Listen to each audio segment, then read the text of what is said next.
Alright, today we're going to take a look at section 6.5 and we're going to be looking at complex numbers. For our first problem, we're going to write 1 plus I root 3 in polar form. What we're given is the rectangular form and we want polar.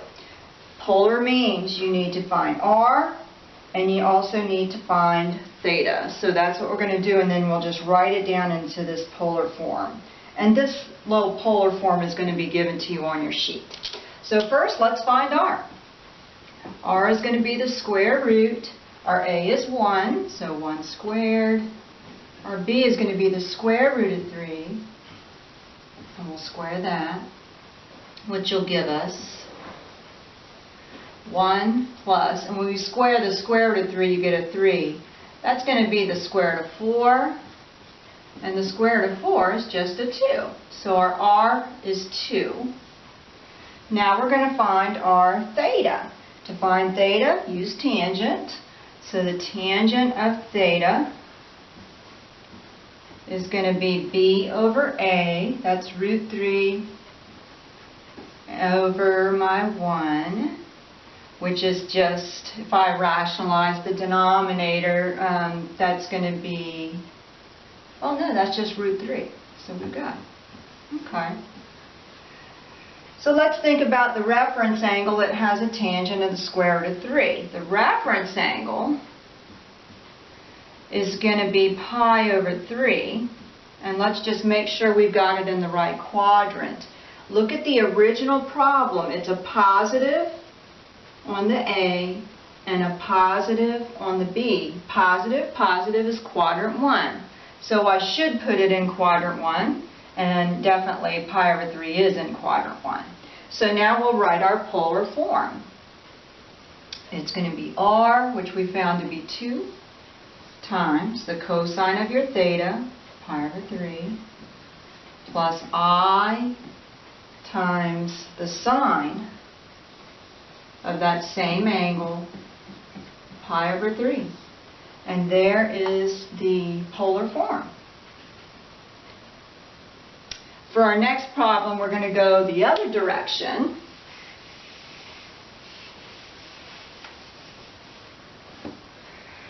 I'll give you polar form. 7 times cosine of 5 pi over 6 plus I times sine of 5 pi over 6.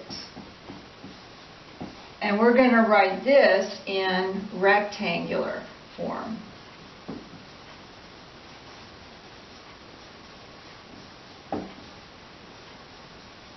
Okay. Well, to do that, really for this, all you need to do is figure everything out. You're going to figure out what's the cosine of 5 pi over 6 and the sine of 5 pi over 6. So let's think about 5 pi over 6 first off. The reference angle is pi over 6, which has a root 3 over 2, and then 1/2. And 5 pi over 6 is in quadrant 2. And in quadrant 2, the x is negative and the y is positive. So there's our ordered pair. And now we should be able to figure everything out.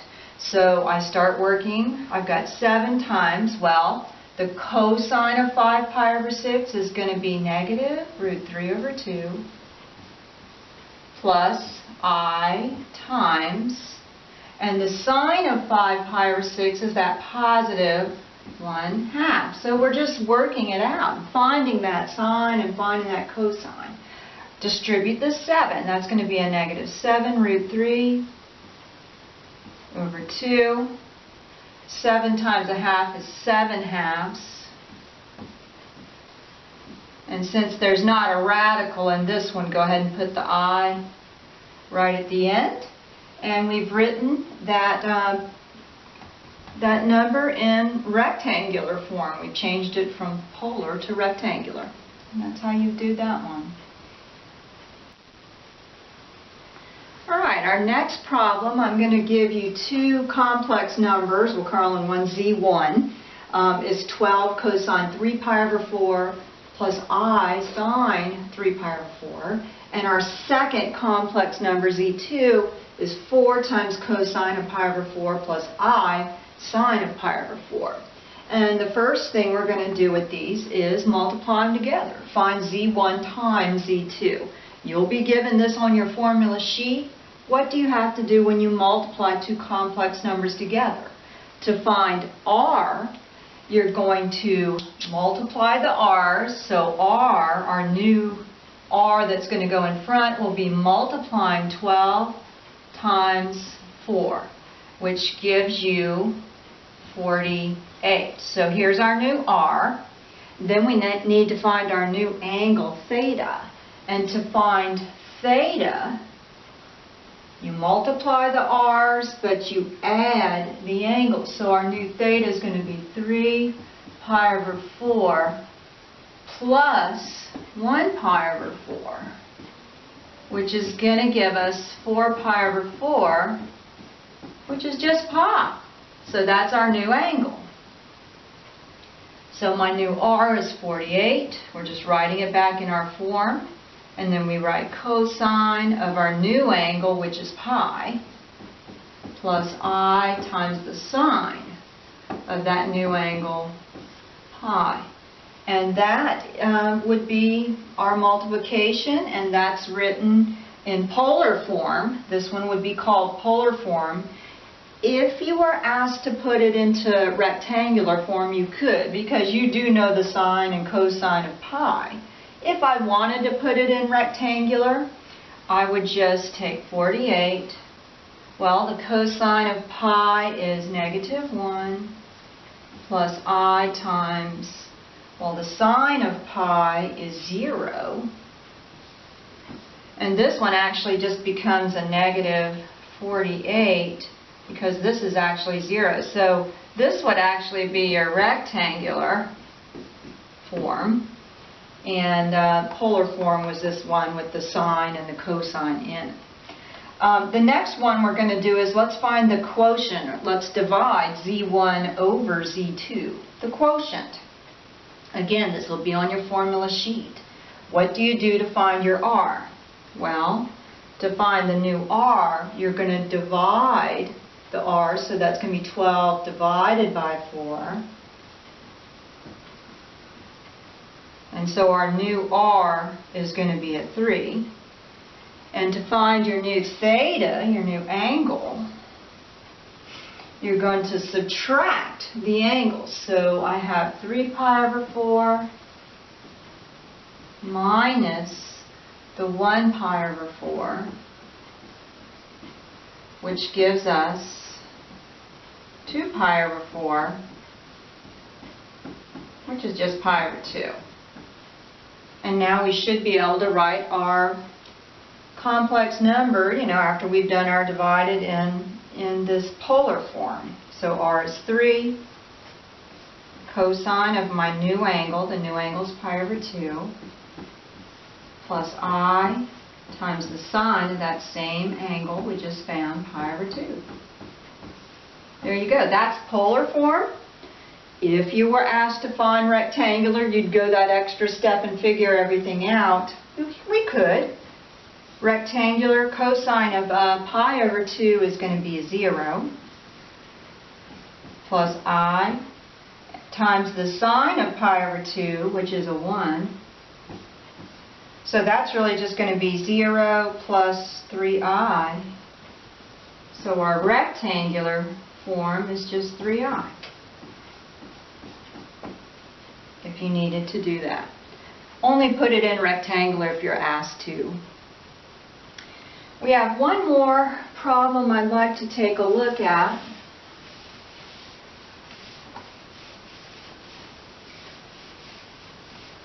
And this is one that involves raising our complex number to a power. So here we're going to find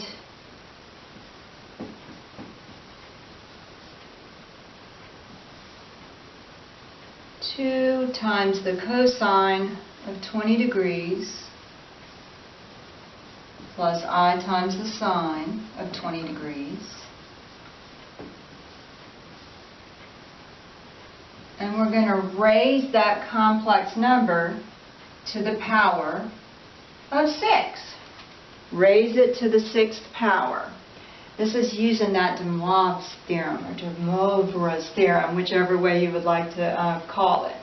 Let's see what we got to do. Look at the formula. Again, this is going to be given to you, how to raise this to a power. So first find your new r. Your r is going to be the r here, which is 2, and go ahead to raise it to that power. Your n is 6. That's your power. So take 2 to the 6th power to get your new r. And 2 to the 6th power will be, what, 64. So there's the new r. And then we need to find our new angle, theta. To find the angle theta, you're going to take the angle you have, which is 20 degrees, and you're going to multiply this n. Multiply 6 to the 20. So our new theta is going to be 6, which is n, times the angle 20 degrees. So our new theta here is going to be 6 times 20, which is 120 degrees. We found everything we need. Just write it in polar form. So our r is 64. That goes in front. And then we have the cosine of our angle 120 plus I times the sine of that same angle 120 degrees. And there you go. You've got, you've raised this complex number that has I in it to the 6th power. This is called your polar form. And again, if they ask you to write it in rectangular, we should be able to do it. What we want to do is find out where is 120 and what's the reference angle. So let's see if we wanted to write it in rectangular form. And I'm going to look at 120 degrees. Where is 120 degrees? Think about your unit circle, right? Are you all kind of looking at your unit circle and figure out where everything is? But 120 is in quadrant 2, right? 120 degrees is in quadrant 2. And what's the reference angle? I'll take 180 minus 120 to see. That gives me 60 degrees. So the reference angle is 60 degrees, and we're in quadrant 2. So the ordered pair for this one, 60 degrees, would be a 1/2 on the first, root 3 over 2 on the second part. And in quadrant 2, it's a negative x and a positive y. So we've got everything we need now. And I should be able to just work this out to put it in rectangular form. 64. The cosine of 120 is a negative 1/2 plus I times the sine of 120, which is positive root 3 over 2. I just have to multiply the 64. That's going to give me negative 64 over 2 plus 64 times I root 3 over 2. Reduce a little bit. 2 into 64 is 32, so that'll be a negative 32 plus, and again this is 32, I root 3. Remember, I will always go right in front of that radical. If there is one, it goes right in front of that radical. So this is our rectangular form for our solution there of our power.